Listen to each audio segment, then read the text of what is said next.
बघा, या शहरामध्ये दहशतवाद हे कधी खपून घेतलं जाणार नाही। जी घटना घडली निंदनीय आहे की एखादा हिंदू व्यक्तीला त्याचा मजहब विचारून ते जात विचारून त्याच्यावर अशा प्रकारचा हल्ला करणं त्याचा आम्ही निषेधच करतोय आणि नक्की ह्याला आम्ही कारवाईला अंतिम निर्णयपर्यंत घेऊन जाणार।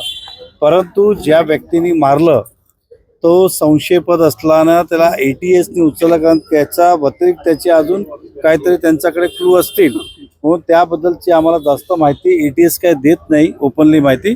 पण हे नक्की आहे की आम्ही ज्यांना मारलं त्याच्या पाठीशी उभे आहोत आणि अशा प्रकारचं जातीवर कोणी हल्ला करत असेल ते कधी मीराबाईंचं खपून घेणार नाही। ज्याला मारले त्याची प्रकृती अतिशय नाजूक आहे असं बोललं जातंय। 2 लोकांना लागलं होतं, त्यामध्ये एक अजून ICUला ॲडमिट आहे, त्यांचा उपचार चालू आहे आणि एक थोडा आता पण ते ATSने त्याला इन्क्वायरीसाठी बोलवलेलं आहे, परंतु त्यांना ते चांगले बरं व्हावं यासाठी आम्ही प्रयत्न करणार आहोत। परंतु अशा प्रकारचं हे जे कोणी केलं ह्याला शेवटपर्यंत हे का केलं, कोणी केलं, कशासाठी केलं आणि ह्याचा मागचा काय वेगळा हेतू आहे का हे मार्गी लावल्याशिवाय आम्ही राहणार नाही। मीरा भाईंदरमध्ये बांधकाम साईट खूप आहे, जर अशा गोष्टी धर्म विचारून जर मारहाण करत असेल तर हे कितपत योग्य? बघा, ही घटना अशा प्रकारे धर्म विचारून हे पहिल्यांदा या ठिकाणी घडली आहे आणि हे निंदनीय आहे।